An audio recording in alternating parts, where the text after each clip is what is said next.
영원하신 하나님, 한순간 살아가다가 주님 앞에 설 우리에게 이렇게 일용할 양식과 매일의 만나를 허락해 주심에 감사드립니다.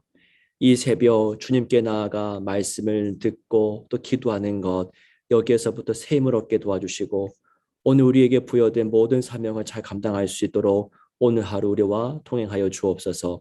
주 예수 그리스도의 이름으로 간절히 기도하옵나이다. 아멘. 하나님의 말씀 갈라디아서 4장 12절에서 20절 말씀입니다. 이 말씀을 한 목소리로 함께 읽겠습니다. 형제들아, 내가 너희와 같이 되었은즉 너희도 나와 같이 되기를 구하노라. 너희가 내게 해롭게 하지 아니하였느니라. 내가 처음에 육체의 약함으로 말미암아 너희에게 복음을 전한 것을 너희가 아는 바라. 너희를 시험하는 것이 내 육체에 있으되 이것을 너희가 없이 여기지도 아니하며 버리지도 아니하고 오직 나를 하나님의 천사와 같이 또는 그리스도 예수와 같이 영접하였도다. 너희의 복이 지금 어디 있느냐? 내가 너희에게 증언하노니 너희가 할 수만 있었더라면 너희의 눈이라도 빼어 나에게 주었으리라. 그런즉 내가 너희에게 참된 말을 함으로 원수가 되었느냐? 그들이 너희에게 대하여 열심내는 것은 좋은 뜻이 아니요 오직 너희를 이간시켜 너희로 그들에게 대하여 열심을 내게 하려 함이라. 좋은 일에 대하여 열심으로 사모함을 받으면 내가 너희를 다하였을 때뿐 아니라 언제든지 좋으니라. 나의 자녀들아, 너희 속에 그리스도의 형상을 이루기까지 다시 너희를 위하여 해산하는 수고를 하노니 내가 이제라도 너희와 함께 있어 내 언성을 높이려 함은 너희에 대하여 의혹이 있음이라. 아멘. 아멘. 오늘도 하나님 살아계시고 또 우리에게 말씀하십니다. 그 말씀으로 오늘 하루 흔들리지 않고 승리하게 되기를 축복합니다. 복음의 말씀은 묵상하면 묵상할수록 이 땅의 이야기가 아니구나. 이건 하나님의 이야기, 하늘의 이야기구나라는 생각을 하게 됩니다. 이 세상은 어떤 세상입니까? 죄로 물든 세상이죠. 한마디로 하나님을 등지은 세상, 하나님 필요 없습니다라고 말하는 세상, 나 중심적으로 살겠다라고 선언하는 세상입니다.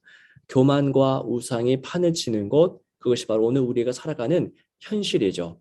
우리 마음속에도 이 교만의 마음, 우상을 향한 마음이 얼마나 자주 일어나는지 모릅니다. 자, 죄로 인해 세상은 이런 것들로 가득하게 되었던 것이죠. 자, 이런 곳에 하나님은 무엇을 보내셨습니까? 그러니까 복음의 사건, 복음의 이야기를 들여보내신 것이죠.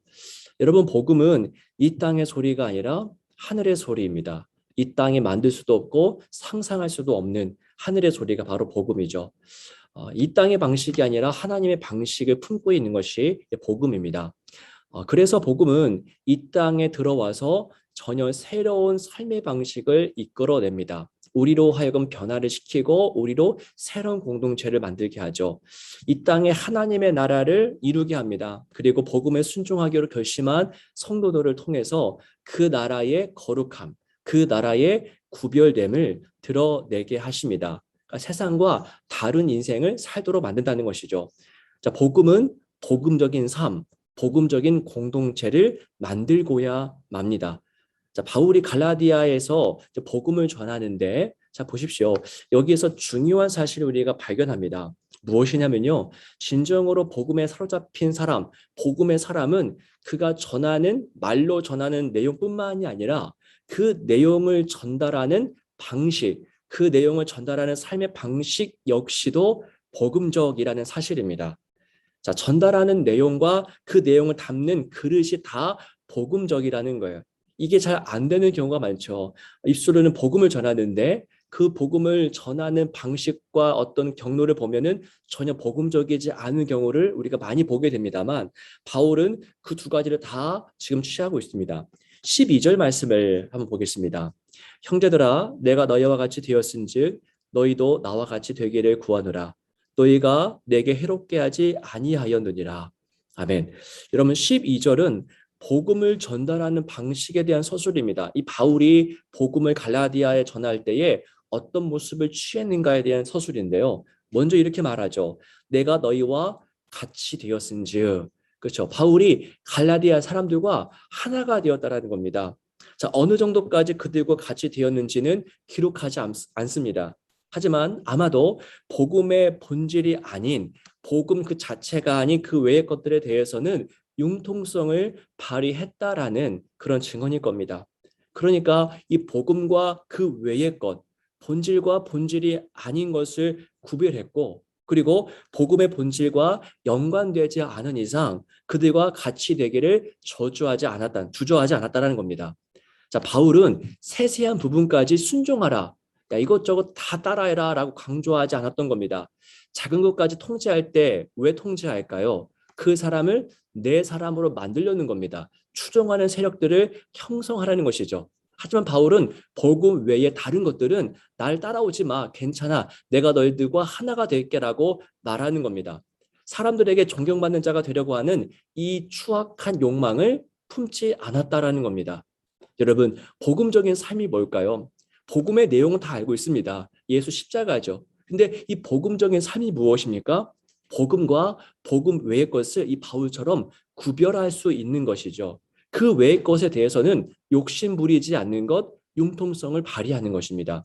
그들과 하나가 되는 것이죠. 선교사들이 하는 일이 무엇입니까? 그들과 복음이 아닌 다른 것들은 그냥 하나가 되어주는 거죠. 자, 그들을 세부적인 영역까지 장악하여서 자기 사람을 만들려고 하지 않는 것, 욕망을 품지 않는 것이 복음적인 삶입니다. 즉, 복음 외에는 욕심을 부리지 않는 것, 이게 복음의 삶이죠. 자, 12절에 복음적인 삶이 또 이어서 나오고 있습니다. 나와 같이 되기를 구하노라 라고 합니다. 자, 처음에는 내가 너희들과 같이 되었다라고 말을 했던 바울이 그 다음에 이어서는 너희들이 나와 같이 되기를 나는 원해 라고 말하고 있죠. 자, 교만으로 보일 수 있습니다. 어떻게 함부로 이런 말을 할 수 있을까 생각할 수도 있겠죠.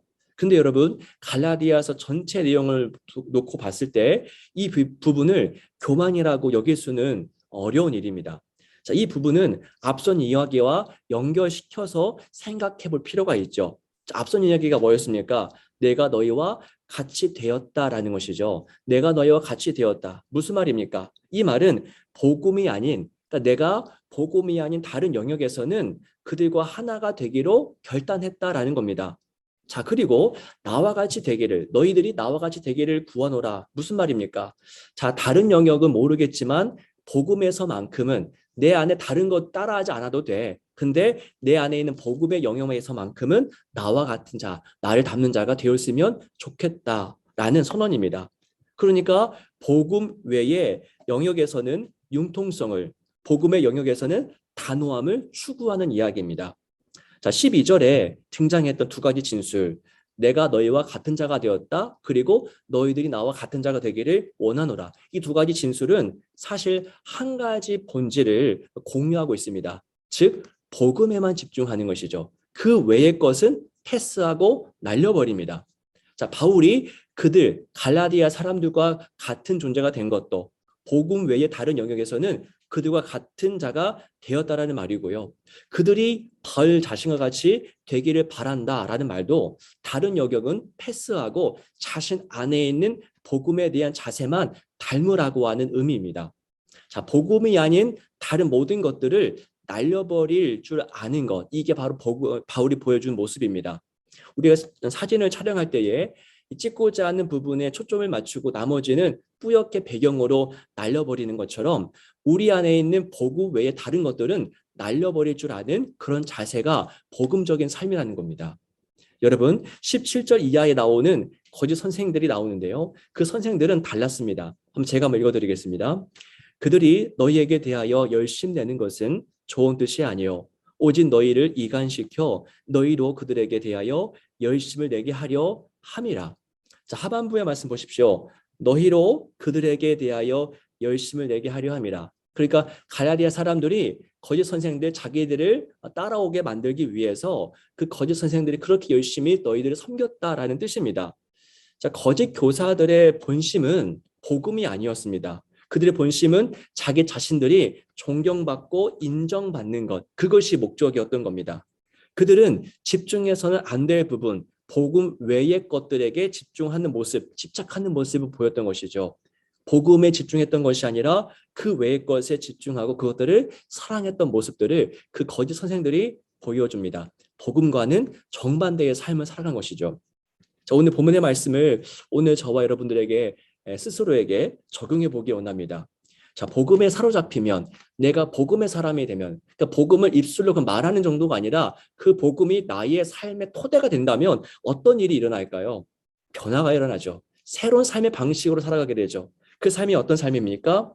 복음과 복음이 아닌 것을 구분할 줄 알게 되고요. 복음이 아닌 모든 것들은 날려버리고 오직 복음에만 집중하는 삶을 살아가게 합니다. 자, 내 안에 예수만 높임받기를 원하죠. 내가 무시당할 때, 내가 부당한 대우를 당할 때 그 모든 것들은 고려될 사항이 아닙니다. 거기에 집착하지 않도록 그 복음의 삶이 우리를 그렇게 이끌어갑니다. 나의 것이 아니라 오직 예수로만 만족하게 하는, 나는 짓밟히고 무시당해도 기분 상하지 않고 오직 예수만 위해 살아가는 인생이 되게 합니다. 여러분, 복음은 우리로 그저 그런 인생이 아니라 복음에 합당한 삶을 살아가게 합니다. 세상으로부터, 나로부터 자유하게 하죠. 그 복음의 만찬에 우리 모두가, 저와 여러분 모두가 함께 둘러앉아서 주님과 더불어 먹고 마시기를 원하고, 그래서 세상과는 전혀 다른, 세상에서는 오른편 뼈 맞으면 같이 때리지만 우리는 왼편 뼈는 돌려대면서 내 안에 예수만 높임 받기를 원합니다 라고 그렇게 새로운 인생을 살아가는 저 여러분이 되시기를 주의 이름으로 축원합니다. 기도하겠습니다. 살아계신 주 하나님 아버지, 감사합니다. 하나님, 오늘 이 말씀과 같이 우리가 말하는 것뿐만이 아니라 그 복음을 전달하는 방식 또한 복음적이 되기를 원합니다. 복음과 복음이 아닌 것을 구분할 줄 알고 복음에만 집중할 수 있는, 내 안에 예수로만 만족하고 그 예수만 높임 받기를 원하는 그런 인생 살아갈 수 있도록 우리에게 복음으로 충만하게 하여 주옵소서. 주 예수 그리스도 이름으로 간절히 기도하옵나이다. 아멘.